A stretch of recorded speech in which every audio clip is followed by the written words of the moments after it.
മത്തായി എഴുതിയ സുവിശേഷം 13-ാം അധ്യായം.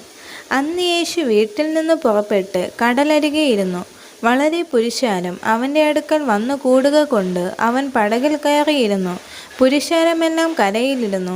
അവൻ അവരോട് പലതും ഉപമകളായി പ്രസ്താവിച്ചതെന്തെന്നാൽ, വിതയ്ക്കുന്നവൻ വിതയ്ക്കുവാൻ പുറപ്പെട്ടു.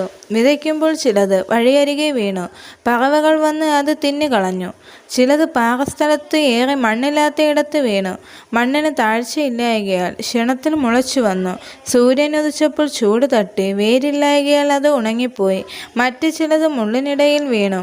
മുള്ളു മുളച്ച് വളർന്ന് അതിനെ നെരുക്കിക്കളഞ്ഞു. മറ്റു ചിലത് നല്ല നിലത്ത് വീണു. 100, 60, 30 മേനിയായി വിളഞ്ഞു.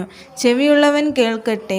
പിന്നെ ശിഷ്യന്മാർ അടുക്കെ വന്നു അവരോട് ഉപമകളായി സംസാരിക്കുന്നത് എന്ത് എന്ന് അവനോട് ചോദിച്ചു. അവൻ അവരോട് ഉത്തരം പറഞ്ഞത്, സ്വർഗരാജ്യത്തിൻ്റെ മർമ്മങ്ങളെ അറിയുവാൻ നിങ്ങൾക്ക് വരം ലഭിച്ചിരിക്കുന്നു. അവർക്ക് ലഭിച്ചിട്ടില്ല. ഉള്ളവന് കൊടുക്കും, അവന് സമൃദ്ധി ഉണ്ടാകും. ഇല്ലാത്തവനോടോ അവനുള്ളതും കൂടെ എടുത്തു കളയും. അതുകൊണ്ട് അവർ കണ്ടിട്ട് കാണാതെയും കേട്ടിട്ട് കേൾക്കാതെയും ഗ്രഹിക്കാതെയും ഇരിക്കുകയാൽ ഞാൻ ഉപമകളായി അവരോട് സംസാരിക്കുന്നു. നിങ്ങൾ ചെവിയാൽ കേൾക്കും, ഗ്രഹിക്കുകയില്ല താനും. കണ്ണാൽ കാണും, ദർശിക്കയില്ല താനും. ഈ ജനത്തിൻ്റെ ഹൃദയം തടിച്ചിരിക്കുന്നു. അവർ ചെവി കൊണ്ട് മന്ദമായി കേൾക്കുന്നു, കണ്ണ് അടച്ചിരിക്കുന്നു. അവർ കണ്ണ് കാണാതെയും ചെവി കേൾക്കാതെയും ഹൃദയം കൊണ്ട് ഗ്രഹിക്കാതെയും തിരിഞ്ഞുകൊള്ളാതെയും ഞാൻ അവരെ സൗഖ്യമാക്കാതെയും ഇരിക്കേണ്ടതിന് തന്നെ എന്ന് യെശയ്യാവ് പറഞ്ഞ പ്രവചനത്തിന് അവരിൽ നിവർത്തി വരുന്നു. എന്നാൽ നിങ്ങളുടെ കണ്ണ് കാണുന്നത് കൊണ്ടും നിങ്ങളുടെ ചെവി കേൾക്കുന്നത് കൊണ്ടും ഭാഗ്യമുള്ളവ. ഏറിയ പ്രവാചകന്മാരും നീതിമാന്മാരും നിങ്ങൾ കാണുന്നത് കാണുവാൻ ആഗ്രഹിച്ചിട്ടും കണ്ടില്ല, നിങ്ങൾ കേൾക്കുന്നത് കേൾക്കുവാൻ ആഗ്രഹിച്ചിട്ടും കേട്ടില്ല എന്ന് ഞാൻ സത്യമായി നിങ്ങളോട് പറയുന്നു. എന്നാൽ വിതയ്ക്കുന്നവൻ്റെ ഉപമ കേട്ടുകൊള്ളുവിൻ. ഒരുത്തൻ രാജ്യത്തിൻ്റെ വചനം കേട്ടിട്ട് ഗ്രഹിക്കാതെ ഇരുന്നാൽ ദുഷ്ടൻ വന്ന് അവൻ്റെ ഹൃദയത്തിൽ വിതയ്ക്കപ്പെട്ടത് എടുത്തു കളയുന്നു. ഇതത്രയും വഴിയരികെ വിതയ്ക്കപ്പെട്ടത്. പാറസ്ഥലത്ത് വിതയ്ക്കപ്പെട്ടതോ ഒരുത്തൻ വചനം കേട്ടിട്ട് ഉടനെ സന്തോഷത്തോടെ കൈക്കൊള്ളുന്നത് ആകുന്നു. എങ്കിലും വേരില്ലാതിരിക്കുകയാൽ അവൻ ക്ഷണികനത്രേ. വചനനിമിത്തം ഞെരുക്കമോ ഉപദ്രവമോ നേരിട്ടാൽ അവൻ ക്ഷണത്തിൽ ഇടറിപ്പോകുന്നു. മുള്ളിനിടയിൽ വിതയ്ക്കപ്പെട്ടതോ ഒരുത്തൻ വചനം കേൾക്കുന്നു എങ്കിലും ഈ ലോകത്തിൻ്റെ ചിന്തയും ധനത്തിൻ്റെ വഞ്ചനയും വചനത്തെ ഞെരുക്കിയിട്ട് നിഷ്ഫലനായി തീരുന്നതാകുന്നു. നല്ല നിലത്ത് വിതയ്ക്കപ്പെട്ടതോ ഒരുത്തൻ വചനം കേട്ട് ഗ്രഹിക്കുന്നത് ആകുന്നു. അത് വിളഞ്ഞു 100, 60, 30 മേനി നൽകുന്നു. അവൻ മറ്റൊരു ഉപമ അവർക്ക് പറഞ്ഞു കൊടുത്തു. സ്വർഗരാജ്യം ഒരു മനുഷ്യൻ തൻ്റെ നിലത്ത് നല്ല വിത്ത് വിതച്ചതിനോട് സദൃശ്യമാക്കുന്നു. മനുഷ്യർ ഉറങ്ങുമ്പോൾ അവൻ്റെ ശത്രു വന്നു ഗോതമ്പിൻ്റെ ഇടയിൽ കള വിതച്ചു പൊയ്ക്കളഞ്ഞു. ഞാറ് വളർന്ന് കതിരായപ്പോൾ കളയും കാണായി വന്നു. അപ്പോൾ വീട്ടുടയവൻ്റെ ദാസന്മാർ അവൻ്റെ അടുക്കൽ ചെന്നു, യജമാനനെ, വയലിൽ നല്ല വിത്തല്ലയോ വിതച്ചത്? പിന്നെ കള എവിടെ നിന്ന് വന്നു എന്ന് ചോദിച്ചു. ഇത് ശത്രു ചെയ്തതാകുന്നു എന്ന് അവൻ അവരോട് പറഞ്ഞു. ഞങ്ങൾ പോയി അത് പറിച്ചു കൂട്ടുവാൻ സമ്മതമുണ്ടോ എന്ന് ദാസന്മാർ അവനോട് ചോദിച്ചു. അതിന് അവൻ, ഇല്ല, പക്ഷേ കള പറിക്കുമ്പോൾ ഗോതമ്പും കൂടെ പിഴുതുപോകും. രണ്ടും കൂടെ കൊയ്ത്തോളം വളരട്ടെ. കൊയ്ത്തുകാലത്ത് ഞാൻ കൊയ്യുന്നവരോട് മുമ്പേ കള പറിച്ചു കൂട്ടി ചുട്ടുകളയേണ്ടതിന് കെട്ടുകളായി കെട്ടുവാനും ഗോതമ്പ് എൻ്റെ കളപ്പുരയിൽ കൂട്ടി വയ്ക്കുവാനും കൽപ്പിക്കുമെന്ന് പറഞ്ഞു.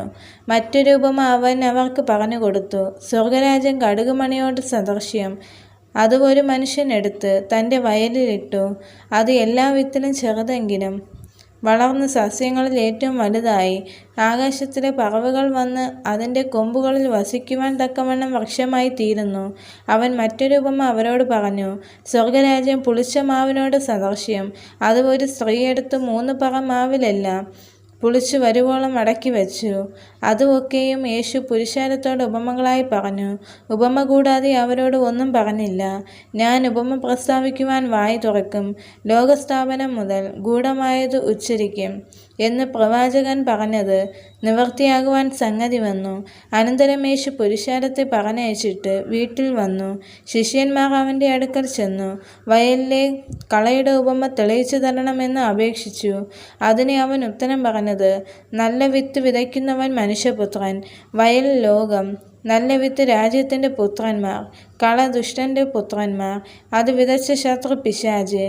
കൊയ്ത്ത് ലോകാവസാനം കൊയ്യുന്നവർ ദൂതന്മാർ.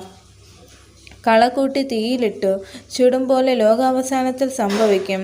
മനുഷ്യപുത്രൻ തൻ്റെ ദൂതന്മാരെ അയക്കും. അവർ അവൻ്റെ രാജ്യത്തിൽ നിന്ന് എല്ലാ ഇടർച്ചകളെയും അധർമ്മം പ്രവർത്തിക്കുന്നവരെയും കൂട്ടിച്ചേർത്ത് തീച്ചൂളയിലിട്ട് കളയും. അവിടെ കരച്ചിലും പല്ലുകടിയും ഉണ്ടാകും. അന്ന് നീതിമാന്മാർ തങ്ങളുടെ പിതാവിൻ്റെ രാജ്യത്തിൽ സൂര്യനെ പോലെ പ്രകാശിക്കും. ചെവിയുള്ളവൻ കേൾക്കട്ടെ. സ്വർഗരാജ്യം വയലിൽ ഒളിച്ചു വെച്ച നിധിയോട് സദൃശ്യം.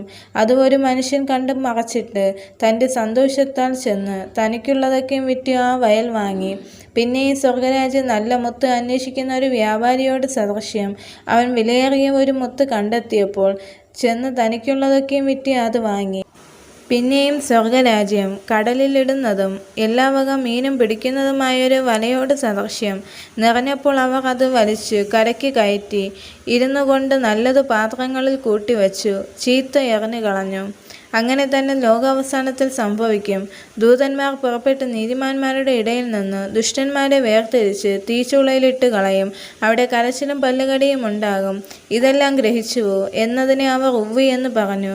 അവൻ അവരോട്, അതുകൊണ്ട് സ്വർഗരാജ്യത്തിന് ശിഷ്യന്മാരായി തീർന്ന ഏത് ശാസ്ത്രിയും എൻ്റെ നിക്ഷേപത്തിൽ നിന്ന് പുതിയതും പഴയതും എടുത്തു കൊടുക്കുന്ന ഒരു വീട്ടുടയവനോട് സദൃശ്യനാകുന്നു എന്ന് പറഞ്ഞു. ഈ ഉപമകളെ പറഞ്ഞു തീർന്ന ശേഷം യേശു അവിടം വിട്ട് തൻ്റെ പിതൃനഗരത്തിൽ വന്നു.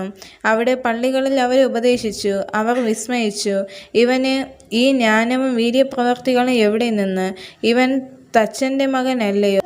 ഇവൻ്റെ അമ്മ മറിയ എന്നവളല്ലയോ? ഇവൻ്റെ സഹോദരന്മാർ യാക്കോബ്, യോസെ, ശീമോൻ, യൂദ എന്നിവർ അല്ലയോ? ഇവൻ്റെ സഹോദരികളുമെല്ലാം നമ്മോട് കൂടെ ഇല്ലയോ? ഇവന് ഇതൊക്കെ എവിടെ നിന്ന് എന്ന് പറഞ്ഞ് അവങ്കിൽ ഇടറിപ്പോയി. യേശു അവരോട്, ഒരു പ്രവാചകൻ തൻ്റെ പിതൃനഗരത്തിലും സ്വന്തം ഭവനത്തിലുമല്ലാതെ ബഹുമാനമില്ലാത്തവനല്ല എന്ന് പറഞ്ഞു. അവരുടെ അവിശ്വാസ നിമിത്തം അവിടെ വളരെ വീര്യപ്രവർത്തികൾ ചെയ്തില്ല. ഈ വചനങ്ങളാൽ ദൈവം എല്ലാവരെയും അനുഗ്രഹിക്കുമാറാകട്ടെ. ആമേൻ.